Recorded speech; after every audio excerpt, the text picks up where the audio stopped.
Hi there. On weekends, we do reruns so that yours truly can take a couple days off. Look for a fresh new episode on Monday. Meanwhile, please enjoy this episode from this day from a previous year. Thank you so much for your indulgence and loyalty, and have a great weekend. Enjoy!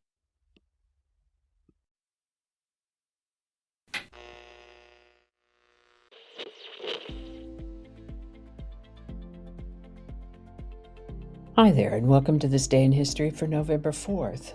November 4th is the 308th day of the year in the Gregorian calendar, 309th in leap years, with 57 days remaining to the end of the year. Today's word is balter.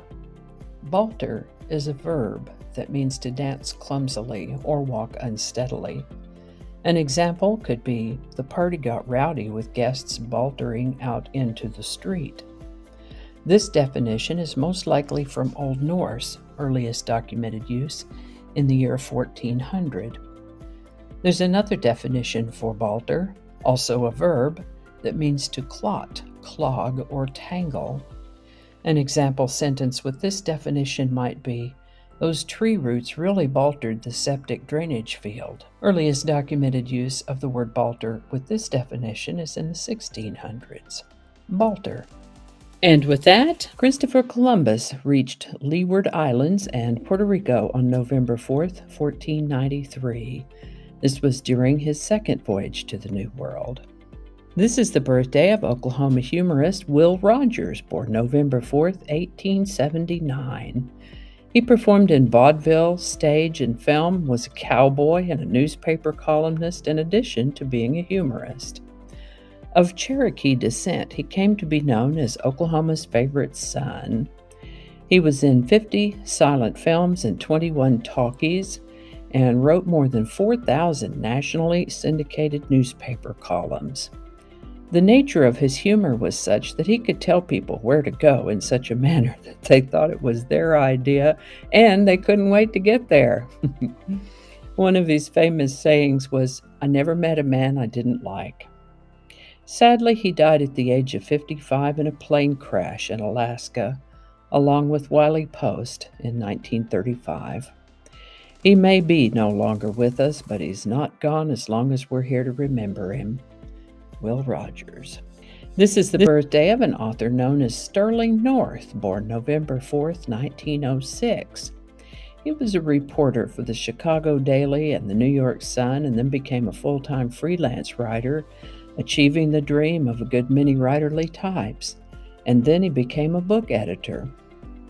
He's written several books, too, that you may or may not have heard of: Midnight in Jeremiah, Abe Lincoln, Log Cabin to White House, and Hurry Spring, to name a few. The book he's best known for, though, is one called Rascal, a memoir of a better era, published in 1963. I read this book myself when I was a child, and I highly recommend it. It's a true story of a year of North's life as a boy. When his mother had died, his older brother was off in Europe during World War I, and he rescued a baby raccoon. Many adventures in that one. I encourage you to find a copy and read it if you're a reader. Rascal by Sterling North. Mr. North lived to the age of 68. The United States government established the National Security Agency, NSA, on November 4th, 1952. NSA is an intelligence agency, which made me wonder, how are they different from all the other intelligence agencies? Although I'm not sure I really want to know that much about it. Interestingly, while they were established in 1952, their existence was not revealed until 1975. Yikes. NSA. And goodness, the things one finds when looking for things that happened on this day in history. Canadian inventor George Klein, for instance. He's been called the most productive inventor in Canada in the 20th century. I found it reassuring to read that he had struggled as a high school student, but went on to graduate from the University of Toronto with a degree in mechanical engineering. Just a few of his inventions include such diverse things as an international system for classifying ground cover snow, a microsurgical staple gun, an all-terrain vehicle called the Weasel, and a particular type of nuclear reactor called the Zeep. But the thing that caught my eye was the motorized wheelchair. Pretty sure we've all seen one of those somewhere in our lives, a motorized wheelchair. Such a device can sure enhance and enlarge the quality of life for anyone who needs one, and we have George Klein to thank for them.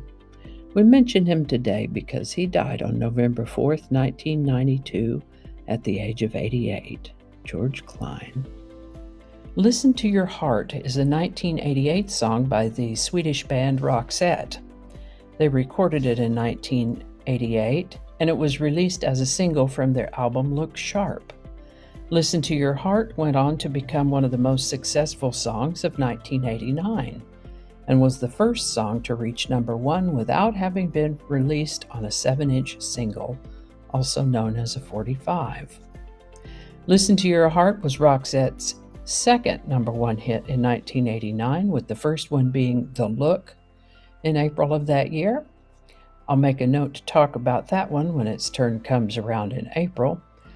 For right now, though, Listen to Your Heart hit the number 1 spot on the Billboard Hot 100 on November 4th, 1989. A link in the description.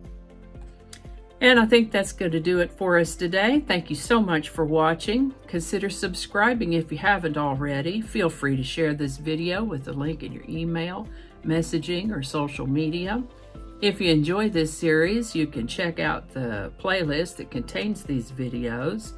I'll put a link to that in the description. That description lives on YouTube, so for other platforms, I'll include a link to my blog page that is called No Really. You can also find me on Rumble, Parler, BitChute, and Getter. All those links in that description.